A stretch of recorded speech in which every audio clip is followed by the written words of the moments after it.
Et il est 16h30 ici à Paris et l'hommage national rendu à Maxime Blasco va débuter dans un instant. Le caporal-chef du 7e bataillon de chasseurs alpins de Vars est mort vendredi à 34 ans. Il était un tireur d'élite. Il avait reçu en juin la médaille militaire pour la valeur exceptionnelle de ses services, nous dit-on.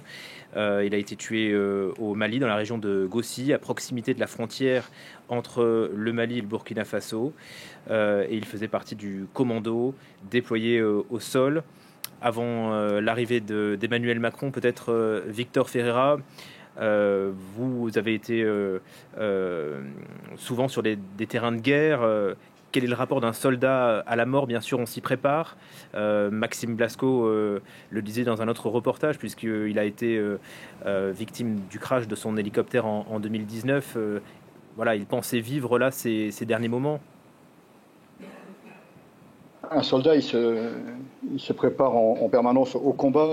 On ne pense pas forcément à la mort parce qu'on sait que c'est quelque chose qui peut nous arriver, mais cette mort, elle a un sens par l'engagement que l'on met dans notre mission au service de notre pays et aussi des camarades qui sont avec nous. Mais ce que je voudrais préciser aussi, c'est qu'un soldat français, hein, il intervient toujours dans un cadre légal et surtout face à lui et face à des djihadistes, des gens qui ne répondent qu'à eux-mêmes ou de leur idéologie qui est ce qu'elle est. Et c'est vrai que le soldat est prêt à mourir pour accomplir la mission, pour son pays et pour ses camarades. Et quand on pense, quand je pense au caporal Blasco et ce qu'il a fait en 2019 pour sauver ses deux camarades qui étaient blessés dans l'hélicoptère, c'est un acte de courage extraordinaire qu'il a réalisé. Et je pense qu'au-delà de penser à lui, il a surtout pensé à ses camarades qu'il ne fallait pas laisser derrière, parce qu'en fait, on n'abandonne jamais un camarade, jamais. Un soldat français n'abandonnera jamais son camarade. Et pourtant, Gauthier Rybinski, les Français ont du mal à comprendre le sens de cette guerre, surtout au Mali, qui a connu en quelques mois 2 coups d'État. C'est vrai qu'il y a de plus en plus de Français là qui se demandent ce qu'on fait là-bas. Alors, ce questionnement des Français n'est pas nouveau. Il est même intervenu au moment où la mission française au Sahel et au Mali en particulier était relativement univoque et claire. Qu'elle le soit devenue moins au fil justement de cette présence au Mali qui a été mal interprétée ou qui a subi un certain nombre de quiproquos ou de malentendus entre le fait que la présence française discutait avec des organisations touareg, lesquelles étaient perçues comme antinationales par les autres Maliens. Donc il y a un contexte politique très compliqué. Et c'est vrai que les coups d'État dont vous parlez, le fait aussi qu'il y ait ce rapprochement entre le pouvoir malien et, on va dire, la Russie d'une manière générale, c'est vrai que ça rend la compréhension encore plus difficile. Je voudrais quand même qu'on se souvienne qu'au départ, l'opération Serval, qui avait été décidée par le président François Hollande, il s'agissait précisément d'éviter la prise de Bamako par des djihadistes, considérant à partir du principe que cette prise de Bamako non seulement signifiait la mise en couple réglée de toute la société malienne, mais aussi une tête de pont potentiel pour des terroristes qui auraient l'intention de frapper l'Europe. Et qu'effectivement, lorsqu'on a constaté que dans ces années-là, il y avait eu malheureusement encore bien sûr des actes terroristes en Europe, mais heureusement moins, il y a aussi un effet direct de cette opération qui avait stoppé la descente, en tout cas l'avancée djihadiste vers Bamako. Pour autant, le fait est que la menace djihadiste est totalement diffuse et qu'elle est très large, notamment par la porosité avec la frontière libyenne, par la porosité entre des frontières comme la frontière burkinabé et nigérienne. C'est tout à fait clair. Et là, il y a la question aussi du sous-dimensionnement de l'opération française qu'on est en train... non plus aidé par les Européens, ni les Américains. Vous savez que le redéploiement français de l'opération Barkhane a pour but de favoriser la présence de Takuba, qui, elle, est une association de commandos européens. Est-ce que c'est opérationnel? Est-ce que ça va marcher? Est-ce que ça peut contribuer aussi à donner une confiance à des habitants maliens qui, en vertu ou en face de la présence française, avaient quelques doutes sur l'honnêteté de cette présence et pensaient qu'il s'agissait d'une forme de recolonisation rampante? Parce qu'il y a ça aussi, il y a le passé aussi qui compte. Alors, peut-être qu'une présence européenne est de nature à dissuader ou en tout cas à apaiser ces craintes. On va voir.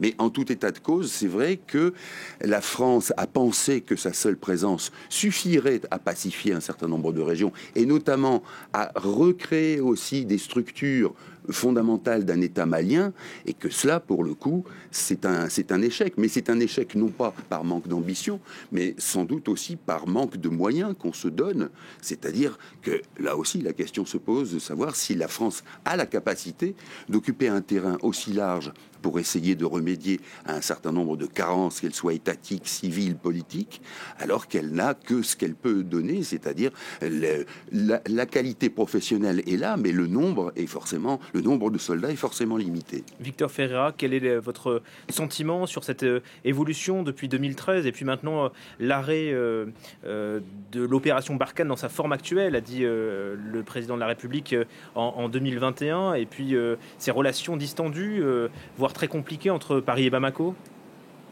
Alors effectivement, le positionnement politique, enfin moi je me prononcerai peu là-dessus parce que c'est pas mon rôle, mais je pense que ce qui est important, c'est qu'il faut toujours s'interroger sur ce que l'on fait, parce que ça permet de redéfinir des axes et des priorités. Et ce que dit le président Macron, je pense qu'il a raison, parce qu'il faut aussi une coopération européenne, et la France seule ne peut pas mener ce combat aussi loin, mais qu'elle y soit très impliquée, et c'est normal, et on assure aussi notre sécurité. Mais l'Europe doit aussi s'impliquer, et je pense que le Mali devrait s'interroger cette future relation avec la Russie, de ce qui pourrait en être les conséquences pour eux.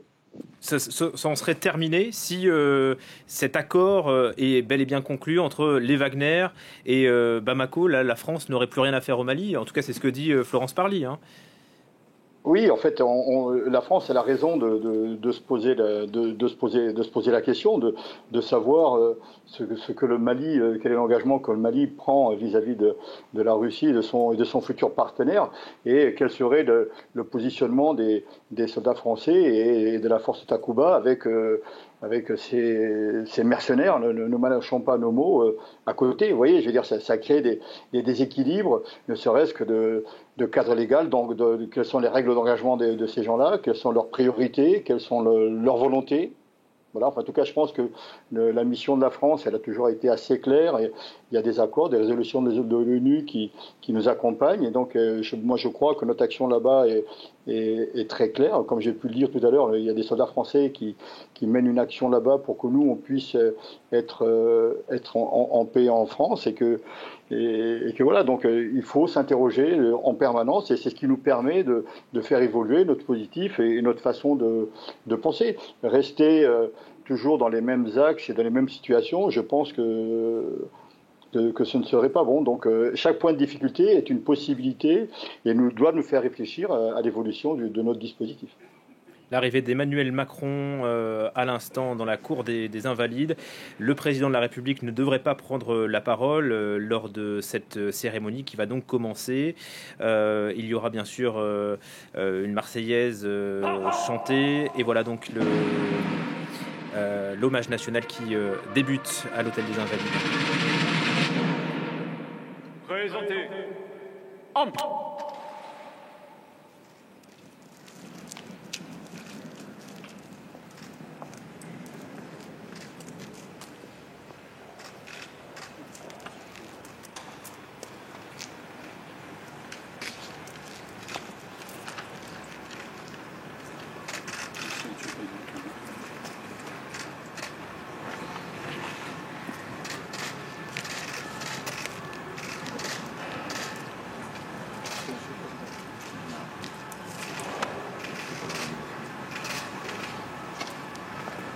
Voilà Emmanuel Macron qui vient de faire son entrée dans la cour des Invalides et qui a passé en revue les troupes.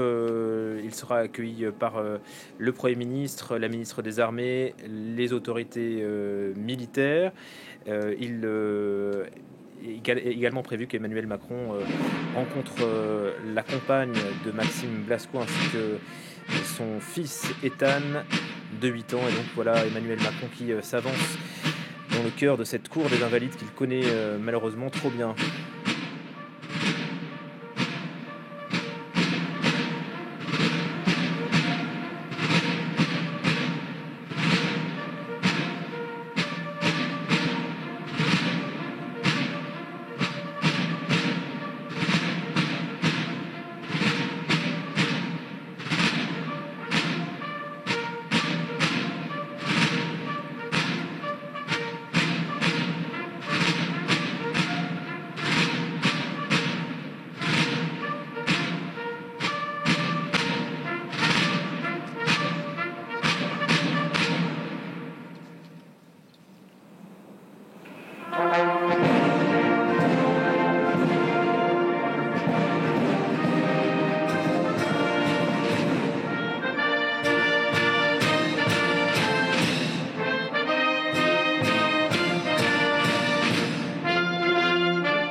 La Marseillaise qui résonne, la Marseillaise jouée par la garde républicaine à l'intérieur de l'hôtel des Invalides et Emmanuel Macron qui devrait donc s'avancer devant le cercueil de Maxime Blasco, mort au combat, donc vendredi dernier au Mali. Il avait 34 ans, un soldat expérimenté, nous dit-on, c'était sa 4e mission au Mali avec Barkhane en moins de 3 ans.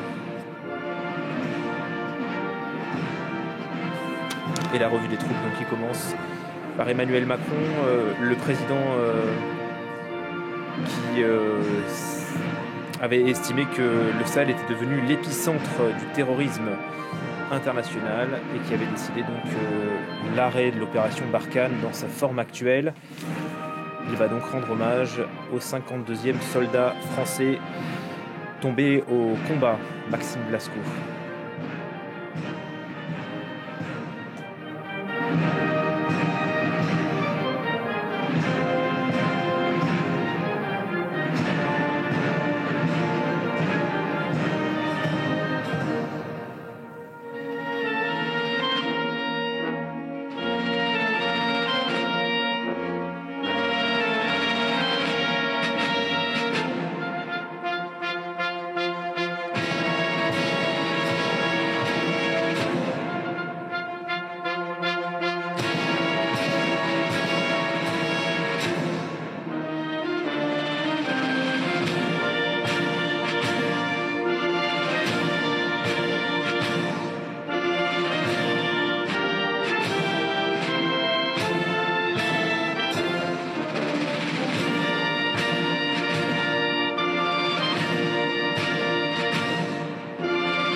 Voilà la cérémonie qui se déroule actuellement à l'hôtel des Invalides pour rendre hommage à Maxime Blasco et le président s'avance devant la compagne de Maxime Blasco, Alexandra, qui va demander le mariage à titre posthume. Son fils aussi, enlacé par Emmanuel Macron, Ethan, âgé de 8 ans. Un mot peut-être, Victor Ferreira, sur cette notion de héroïsme, puisque Maxime Blasco, lui, avait secouru et sauvé la vie de 2 soldats en pleine nuit, alors que les djihadistes n'étaient pas loin. Il a risqué sa vie. Il disait qu'il n'était pas un héros. Il disait que c'était normal. Finalement, j'ai fait ce qu'il fallait faire. Oui, enfin, je ne vais pas reprendre ce qu'il a dit lui-même. C'est vrai que c'est difficile pour un soldat de se considérer comme un héros quand il fait quand il considère être son travail. Mais l'action qu'il a menée cette fois-ci, c'était pour sauver ses frères d'armes et sauver sa famille, donc sa famille d'adoption, une famille de quotidien, et particulièrement par rapport à sa vraie famille, et peut-être ses parents, sa compagne et son fils, pour qui j'ai une pensée émue, et ils vivent en ce moment des moments d'émotion très fortes, mais qui sont aussi importants pour eux, parce qu'ils vont pouvoir, à partir de maintenant, certainement commencer leur deuil. Et c'est un acte, ce sont des actes importants qui sont en train de se passer là aujourd'hui avec la présidence, enfin, aux Invalides, en présence du président et de la France. Voilà. Oui, l'accompagnement des familles qui est central. On va assister à l'entrée du cercueil de Maxime Blasco, donc dans la cour de l'Hôtel National des Invalides.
Présentez armes.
Voilà les tambours qui ont résonné dans la cour des Invalides, l'émotion qui s'empare de ce lieu et le cercueil de Maxime Blasco donc, qui a été placé au cœur de cette cour. Emmanuel Macron maintenant s'apprête à remettre les insignes de chevalier de la Légion d'honneur au sergent Maxime Blasco. Victor Ferreira, Maxime Blasco avait reçu la médaille militaire en 2019 après le crash de son hélicoptère et cette opération donc, de secourisme.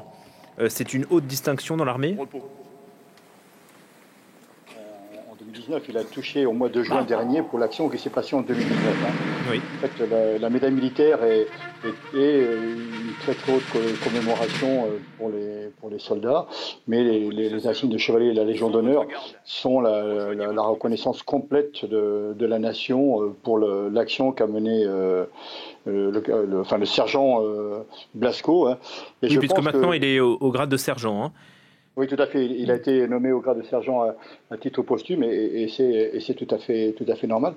Mais ce qui est important, c'est que la France et les Français peuvent être fiers de leurs soldats et de ces armées qui mènent tous les jours, quotidiennement, des missions extrêmement dangereuses. Et c'est ce qui a coûté la vie au sergent Blasco. Hein, donc un acte extraordinaire.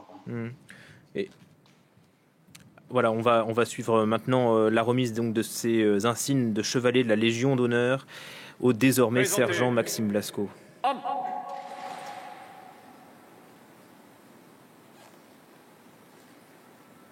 Ouvrez le banc.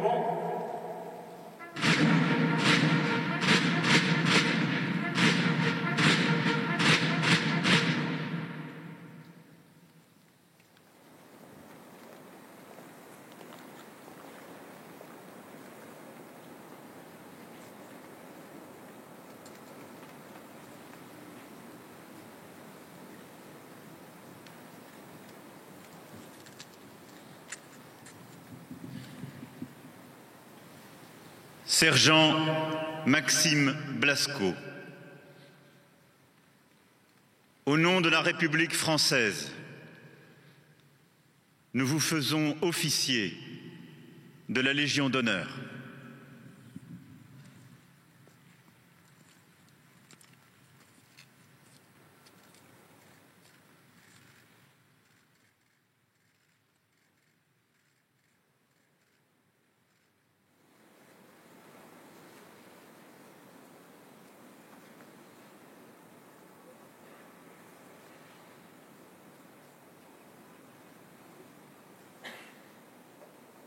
Fermez le banc.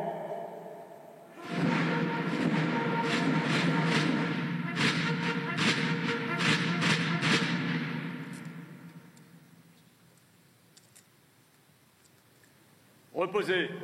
Armes.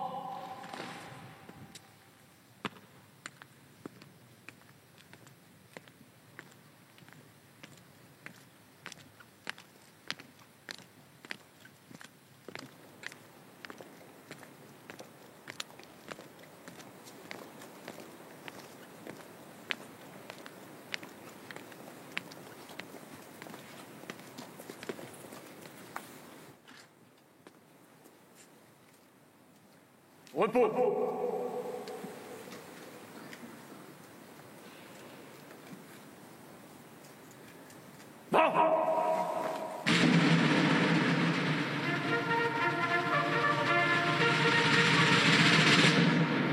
Présentez.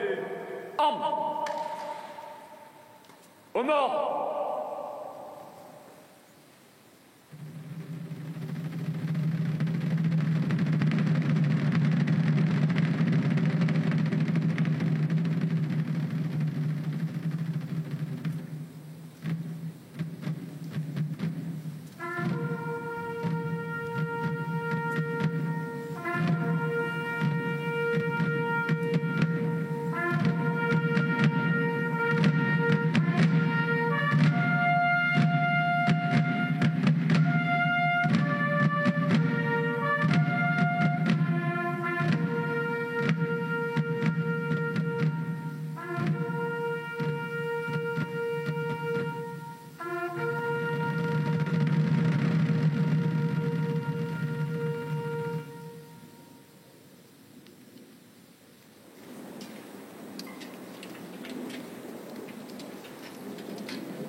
Et la Marseillaise, donc, qui résonne une nouvelle fois dans la cour des Invalides pour rendre hommage à Maxime Blasco, désormais décoré des insignes de chevalier de la Légion d'honneur et fait sergent Maxime Blasco par le président de la République.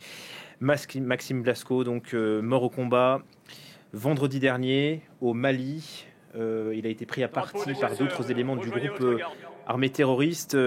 Victor Ferreira, on ne sait pas vraiment dans quelles conditions Maxime Blasco a été tué au Mali vendredi, mais on a d'autres éléments sur ce qui s'était passé en 2019 lors du crash de son hélicoptère. Ça illustre bien la dureté des conditions de combat dans le Sahel. On était là en pleine nuit, en plein désert. Les combats vont durer 7 heures avec des combats presque au corps à corps.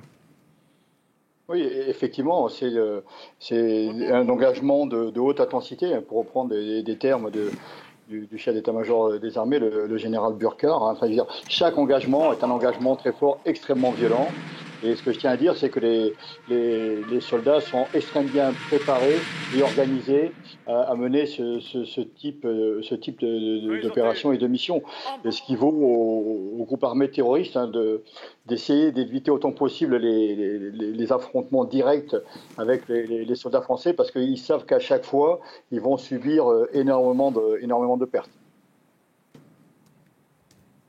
Et on va suivre la fin de cette cérémonie avec la marche funèbre et théoriquement la sortie du cercueil de la cour de l'Hôtel National des Invalides.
Voilà le cercueil de Maxime Blasco, drapé du drapeau français, qui sort de la cour des Invalides avec Emmanuel Macron.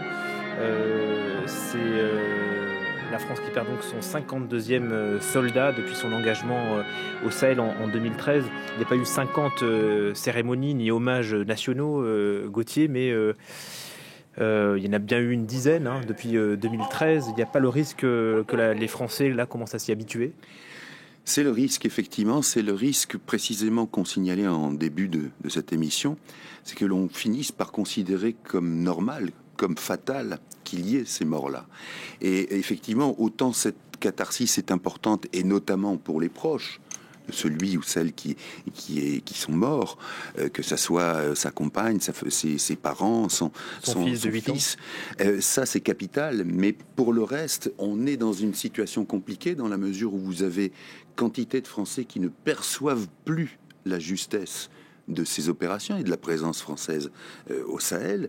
Donc il faut aussi à nouveau leur expliquer pourquoi c'est important.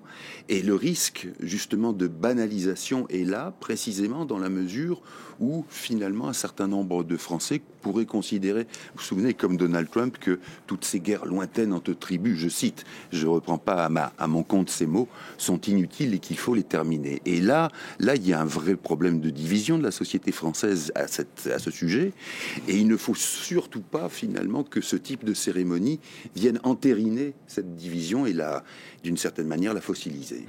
Victor Ferreira, comment ne pas tomber dans ce risque de banalisation? Effectivement, la limite est étroite entre les deux, mais je pense que cette cérémonie garde quand même tout son sens pour rendre hommage aujourd'hui au sergent Blasco, mais non seulement à lui, mais à tous les soldats qui sont morts en opération.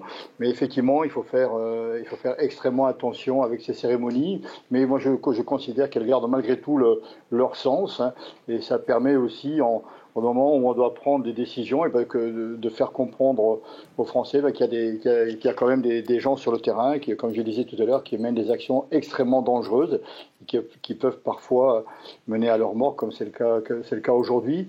Mais c'est un petit peu la limite de ce que l'on peut percevoir parfois de ce type de cérémonie par les Français qui se sentent souvent, parfois, un petit peu loin de ce qui peut se passer là-bas. Et on est à 6 mois de la présidentielle, et c'est vrai que ce sujet-là, la guerre au Sahel, pèse dans les débats. Oui, même si l'habitude... Ça peut aussi inspirer, entre guillemets, Emmanuel Macron, qui n'est pas encore candidat, même. Non, c'est vrai, même si l'habitude française, et qui est une habitude finalement souvent auto-centrée, veut qu'on n'aborde pas énormément les questions justement de politique internationale, d'environnement de la France, de la manière dont elle peut se défendre, dans la manière dont elle peut promouvoir des valeurs utiles. Mais c'est vrai que vous aurez fatalement cette partie, cette fraction de Français représentés notamment par le populisme, qui vont avoir à cœur de dénoncer ces guerres ou ces opérations parce que pour eux, c'est quelque chose qui provoque justement des drames et dont la France n'a pas à s'occuper. C'est-à-dire qu'on est là aussi dans le cadre d'une France qui voudrait définitivement et décidément se regarder le nombril. Et donc, tout l'enjeu, tout le défi consiste à montrer et à prouver la pertinence, la justesse de cette présence à partir du moment où elle est mue par des idées qui ont pour but de défendre encore une fois le droit et l'unicité de l'être humain en tant que tel. Ça, c'est capital pour tout le monde. Il faut arriver à en persuader tout le monde. Et donc, là encore, je rejoins d'ailleurs ce que disait Monsieur Ferreira, c'est la limite de l'exercice dans la mesure où il est un exercice répété, rituel presque, devenu rituel, et qui finalement valide, pardonnez-moi l'expression, mais la fatalité de la mort d'un soldat. Or, ce que je disais au début de cette émission, c'est que précisément en pays démocratique, on ne peut pas se satisfaire de la mort, du décès d'un soldat, fût-il professionnel, fût-il quelqu'un qui ait choisi de braver le risque et de tutoyer la mort. Et c'est le cas de Maxime Blasco. Un autre hommage lui sera rendu demain jeudi à Vars, c'est dans l'Isère, par ses frères d'armes, puisqu'il appartenait au 7e bataillon de chasseurs alpins, Maxime Blasco. Peut-être un mot de l'avenir au Sahel. On a parlé donc du nouveau format que prendra Barkhane, que prend en tout cas petit à petit Barkhane. Il y aura des forces spéciales qui resteront déployées pour mener des opérations strictement antiterroristes. Victor Ferreira, pour l'instant, c'est sans doute là le meilleur bilan de la France. Les assassinats ciblés, on l'a vu récemment avec la mort de l'émir du groupe État islamique au Sahara. Il va y avoir une réarticulation progressive des dispositifs. Il y a 3 bases qui vont être fermées et ensuite les efforts, enfin les troupes vont être reconcentrées pour pouvoir continuer à mener des actions très précises et très justes contre les bandes terroristes, en ne leur laissant aucun répit et qui savent et ils doivent savoir que chacune des actions qu'ils mèneront contre nous et contre leur peuple seront vivement ils seront vivement attaqués et mis à mal, quoi. Mais je pense que cette réarticulation est importante et puis ça va aussi demander à nos partenaires européens de s'engager et c'est important, je veux dire, parce que forcément avec la campagne présidentielle qui va commencer, à mon avis, la situation de Barkhane ne va pas manquer de s'inviter dans le débat politique. Gauthier. Oui, juste d'un mot.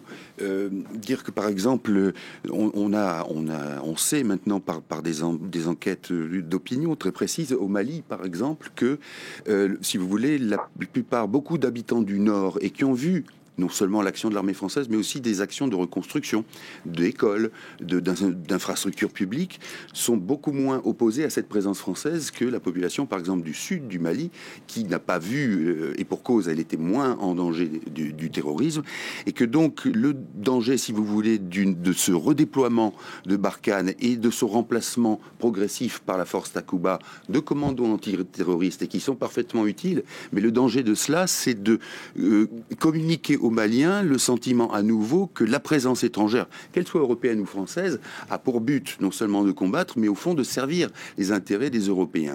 Or, au fond, ce à quoi Barkhane a aussi servi, c'est d'essayer de construire un sentiment d'appartenance à une unité nationale qui pourrait être les prémices d'une reconstruction et d'un développement de la société civile. Or, là, si on retire uniquement au profit de l'action militaire, c'est peut-être aussi une régression dans ce domaine-là.